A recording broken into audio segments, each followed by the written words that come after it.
we've got our sprite node and we've placed it inside of our game. However, it's not unique at all. It's just a node and it's just got a sprite attached to it. And there's nothing really unique about it. We have attached our own sprite to it, but it doesn't do anything. It doesn't have any added behavior. And we want to add some behavior onto our sprite node. And in order to do this, we're going to need to make a script. Now there's two main ways to attach a script to a node. You can come down into the script property here and do new script from here. Or the way that I generally do it is up here inside of our scene tree. If we select the node we want, there's a little script icon right up here that we can just click, and that will attach a script to this node. Now, this script is going to have some information about it, and it's going to create a new file over here. So you can see we can choose a language here. We've got native script, GD script, visual script. We're going to just use GD script, and I generally recommend using GD script in Godot. It's going to inherit from sprite. This is important because the script that we attach to the node has to inherit from that same node type. This is a sprite node, so it has to inherit from sprite. If we have our world node, which is just a base node class, remember, it would have to inherit from node. Now you can extend, you can have your scripts inherit from other scripts, but they would then have to be attached to nodes of that same type. So if we had a rocket ship script and then we had a mini rocket ship script that inherited from rocket ship, that would be fine as long as the node that mini rocket ship was attached to, that script, was also a sprite, just like this one. So now that we've got our inheritance set, we can choose a template, default, empty, or no comments. Maybe we'll just leave it default for now, but as you become more comfortable, you'll probably want no comments. You can make it a built-in script, which will make it attached to this scene and not actually create a file, but we're not going to be doing that for the most part. And I feel built-in script does have its benefits, but more often than not, I find myself using making a file. And then this is going to be the path for our script, rocketship.gd. So we'll just create it down here inside of our resources folder. We'll do create. And once it's created that script, you'll be able to see it down here, the file right here, and you'll see it attached to the node. And you can see up here, we can declare some variables. That's what the comments tell us. This right here, this function, is a function that is called when the node enters the scene tree for the first time. So that's basically when the game very first runs, or when the node is very first created and attached to a parent node, it will run this function.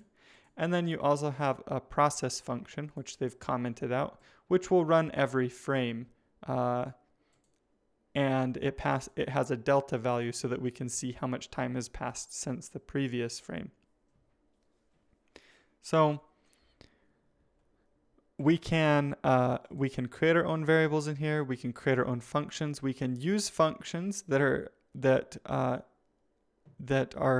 functionality of sprite or anything sprite inherits from. That's where ready comes from. So if we can actually if we're inside of here, we can actually hold control and then click on the ready function, and it will take us to the ready function, which is inherited from the node class. You can see it's inherited from the base node class, and it gives us information about this function right here.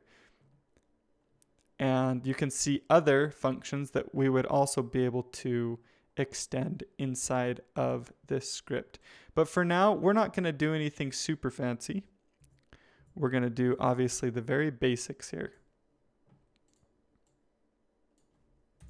We're just going to print hello world, the classic, right? And so in GD script, it's important to have a colon after every single function like this. And then you'll want to have a tab, and you can see it shows that tab here. If we don't have this tab, it's going to get mad at us. You also don't do curly brackets. A lot of people are used to curly brackets like this. We're not going to be doing curly brackets. All you need is that colon right there, and then print world, and then you can do other things here as well. If you want to have an empty function, you'll have to have the pass keyword, because if you don't have anything after a function, it will freak out on you. But you can just have pass like this. Well, we're going to undo back to having our print hello world. We're going to run the game. Well, let's save. We'll do Control S and then run the game. And you can see down here in our output, we get hello world right here. You can also hold Control and then scroll in order to increase the size of your font if you want, or decrease it. I've got mine set quite large in order for people to be able to see it better.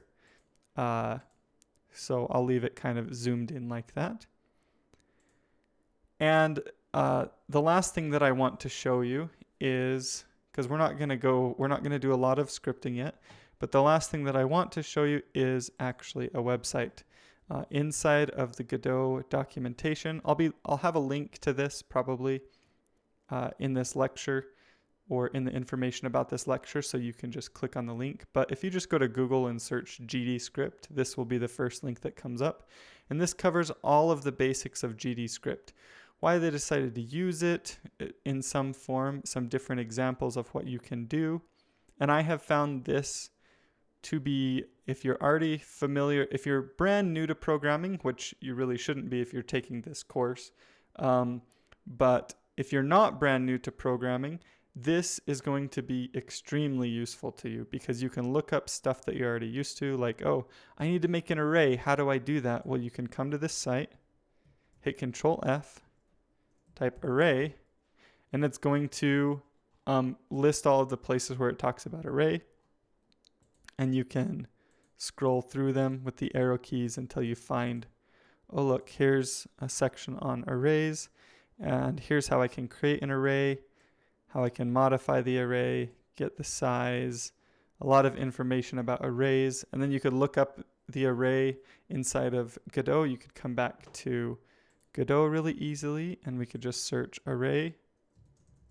Now, array isn't a node, but it is a class, and you can see all of the functions that you have access to with an array.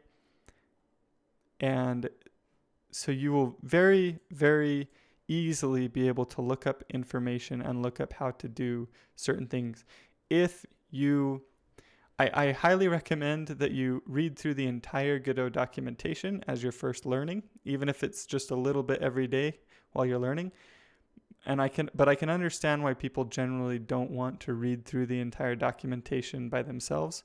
But at the very minimum, you should read through this entire article right here, because this will give you a lot of information about GDScript as a scripting language, and it's essential and extremely useful. I still use this page. So I've been using GDScript for like 3 years or 2 years now. I don't even remember how many years. I've published a game on Steam using Godot, and I still reference this page all the time if I'm like, oh yeah, how do I do that one thing again? I don't remember exactly how to set up the export variable for this thing or whatever. I reference this page, so I highly recommend it.